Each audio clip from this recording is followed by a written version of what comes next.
हाँ जी, नमस्कार। कैसे हैं आप सभी? उम्मीद है आप सभी अच्छे होंगे। मैं आपका अपना विजय भारत आप सभी का स्वागत करता हूं। आज हम एक नए टॉपिक पर चर्चा करने वाले हैं। भारत ने फ्रांस के साथ एक रक्षा समझौता किया है, जिसके बारे में हम चर्चा करेंगे। क्या इसके फायदे होने वाले हैं, किस प्रकार से हमारी जो नौसेना है वो और शक्तिशाली हो जाएगी। भारत ने फ्रांस के साथ 26 राफेल मरीन लड़ाकू विमान खरीदने के लिए रक्षा समझौते पर हस्ताक्षर किए हैं। नई दिल्ली में कल 28 तारीख को रक्षा मंत्री राजनाथ सिंह और फ्रांस के सशस्त्र बल मंत्री सेबेस्टिन लेकार्नू ने इस सौदे पर हस्ताक्षर किए।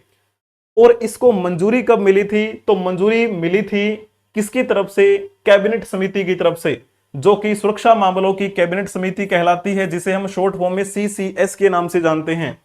प्रधानमंत्री नरेंद्र मोदी की अध्यक्षता वाली इस सुरक्षा मामलों की कैबिनेट समिति के द्वारा इस खरीद को मंजूरी दी गई थी। इस मंजूरी के 3 सप्ताह के बाद में इस मेगा डील पर कल मोहर लग चुकी है। 28 तारीख को मोहर लगी है। भारत विमान वाहक पोत आईएनएस विक्रांत पर तैनाती के लिए फ्रांसीसी रक्षा विनिर्माण कंपनी डसाल्ट एविएशन से जेट खरीद रहा है। ठीक है, तो ये पॉइंट भी आपको पता होना चाहिए। इस अनुबंध पर जैसे ही हस्ताक्षर हुए हैं, हस्ताक्षर करने के लगभग 5 साल बाद इस जेट की डिलीवरी शुरू करनी होगी, यानी 2030 तक। पॉइंट आपको क्लियर हो गया होगा। 26 राफेल मरीन विमानों में से 22 सिंगल सीटर हैं और 4 जो हैं वो डबल सीटर होंगे। इन्हें भारतीय नौसेना की आवश्यकता के अनुसार डिजाइन किया गया है और इन विमानों की आपूर्ति 2030 तक पूरी हो जाएगी। ऐसा किसने कहा है? आकाशवाणी ने कहा है। कहने का मतलब जो हमारा भारत सरकार का न्यूज हैंडल है, उनकी तरफ से न्यूज आई है ये। इस समझौते में प्रशिक्षण, सिम्युलेटर और इससे संबंधित इंस्ट्रूमेंट, हथियार, प्रदर्शन आधारित रसदें जो हैं वो शामिल हैं। इसमें भारतीय वायुसेना के मौजूदा राफेल बेड़े के लिए अतिरिक्त उपकरण भी शामिल होने वाले हैं। ठीक है, इस समझौते से क्या फायदा होगा? इस समझौते से देश में स्वदेशी हथियारों के एकीकरण, राफेल फ्यूजलेज के लिए उत्पादन सुविधाओं की स्थापना के साथ साथ विमान के इंजन, सेंसर, हथियारों के लिए रख रखाव, मरम्मत और ओवरऑल सुविधाओं की स्थापना के लिए प्रौद्योगिकी के हस्तांतरण की ये सुविधा होने वाली है। ठीक है ना। और वैसे भी अगर देखा जाए, इस सौदे से सूक्ष्म, लघु और मध्यम उद्यमियों के लिए हजारों नौकरियां और राजस्व पैदा होने की उम्मीद है। इसे हम शॉर्ट फॉर्म में क्या कहते हैं? एमएसएमई बोल देते हैं। क्या बोलते हैं इसको हम? Micro, small and medium enterprise. इसके केंद्रीय मंत्री कौन है? जीतन राम मांझी हैं, एमएसएमई विभाग में केंद्रीय मंत्री। तो कहा जा रहा है कि ये जो उद्यम है हमारा, ये जो मंत्रालय है, इन उद्यमियों के लिए हजारों नौकरियां पैदा होंगी, हजारों। ठीक है, और साथ में हमें राजस्व भी प्राप्त होगा। अब बात करते हैं भारत की तरफ से कौन आए हुए थे और फ्रांस की तरफ से किसने प्रतिनिधित्व किया था इसमें। तो भारतीय पक्ष का प्रतिनिधित्व हमारे जो रक्षा सचिव हैं राजेश कुमार, उन्होंने किया, जबकि नौसेना के उप प्रमुख वाइस एडमिरल के स्वामीनाथन भी यहां इस कार्यक्रम में उपस्थित थे। इससे पहले फ्रांस के रक्षा मंत्री खुद यहां हस्ताक्षर समारोह में शामिल होने वाले थे, लेकिन व्यक्तिगत कारणों के चलते उनको अपनी यात्रा रद्द करनी पड़ी।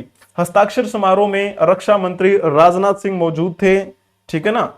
इन लड़ाकू विमानों को आईएनएस विक्रमादित्य और आईएनएस विक्रांत जैसे विमान वाहक पोतों पर तैनात किया जाएगा। राफेल आधुनिक हथियार प्रणालियों और मिसाइलों से लैस होगा, जिसके बारे में आपको बातें पता होनी चाहिए।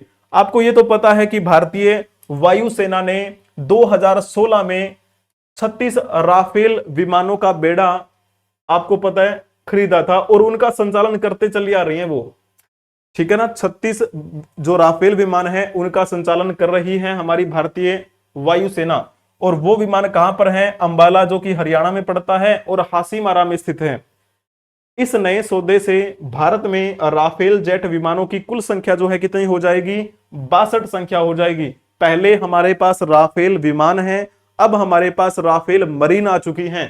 टोटल संख्या 62 हो जाएंगी, जिससे देश के 4.5 पीढ़ी के लड़ाकू विमानों के बेड़े में उल्लेखनीय वृद्धि देखने को मिलेगी। जुलाई 2023 में रक्षा मंत्रालय ने विचार विमर्श और मूल्यांकन परीक्षणों के बाद मेगा अधिग्रहण के लिए प्रारंभिक स्वीकृति दी थी। इस सौदे के तहत भारतीय नौसेना को राफेल मरीन स्पेशली मेंशन किया गया है। मरीन यानी कि जो हमारी नौसेना है उनके लिए है स्पेशली ये। तो राफेल मरीन जेट विमानों के निर्माता डसोल्ट एविएशन से हथियार प्रणाली और कल पुर्जे सहित संबंधित सहायक उपकरण भी मिलने वाले हैं। तो ये जो कहानी है 2023 से चल रही है। अब बात करते हैं राफेल मरीन की खासियत क्या है। तो मैंने ये तो बता दिया, मरीन आप नाम से समझ पा रहे होंगे कि हमारी जो नौसेना है उनको फायदा होगा। पहले जो विमान चले आ रहे हैं राफेल के वो भारतीय वायुसेना की तरफ से थे, तो उनका संचालन करती आ रही है। अब थोड़ा सा हम बात कर लेते हैं इनकी क्या क्या विशेषताएं हैं। तेजी से ऊंचाई प्राप्त करने की क्षमता है। राफेल मरीन विमान 1 मिनट में 18,000 मीटर की ऊंचाई तक पहुंच सकता है, यानी इतनी क्या है इसकी क्षमता है। दूसरा बात करें हम प्रतिद्वंदी विमानों पर बढ़त है इसकी। पाकिस्तान के पास कौन सा है, तो आप कहेंगे A-16 है। चीन के पास क्या है, J-20। उन दोनों के मुकाबले अगर देखा जाए, उन दोनों विमानों की तुलना में राफेल जो है वो अधिक बेहतर है और रडार से बचने की क्षमता भी है। यह दुश्मन के रडार को चकमा देने में सक्षम है। साथ में अगर देखा जाए लंबी दूरी तक हमला कैसे कर सकता है, यह विमान अपनी उड़ान वाली जगह से 3700 किलोमीटर दूर तक हमला करने में सक्षम है। जहां से इसने उड़ान प्रारंभ करनी है वहां से 3700 किलोमीटर दूर तक हमला कर सकता है। ठीक है ना। कठोर मौसम में भी संचालन, मान के चलो कि मौसम आपको पता है ठंडा मौसम हो जाता है, तो हिमालयन क्षेत्र में आपको पता है मौसम बेहद ठंडा होता है, वहां पर भी ये उड़ सकता है। ये भी इसकी एक खास बात है। विमान वाहक युद्धपोत के लिए विशेष तैयारी, special preparation for aircraft carrier. Rafale marine को विशेष रूप से विमान वाहक पोतों से उड़ान भरने और उतरने के लिए तैयार किया गया है, यानी एयरक्राफ्ट कैरियर से इनको उड़ान भरने के लिए भेजा जाएगा और वहीं पर ये उतरेंगे। वजन में अंतर आपको दिखाई देगा। राफेल मरीन का जो वजन है वो लगभग 10,300 किलोग्राम है, जो कि राफेल विमान की तुलना में थोड़ा अधिक है। अब जैसे पॉइंट की बात करें हम, राफेल मरीन जो है, राफेल विमान, इन दोनों में अंतर है ना। मैंने कहा ये किसके पास है, ये हमारी वायुसेना के पास है और थल सेना भी इनका यूज करती है। और वैसे देखा जाए मरीन की बात करते हैं तो नौसेना के पास है ये। ठीक है, तो इस प्रकार वजन में अंतर आपको दिखाई देगा। और जब हम विंग्स की बात करते हैं, जो इनके पंख होते हैं, राफेल विमान के पास विंग्स नहीं मुड़ते हैं।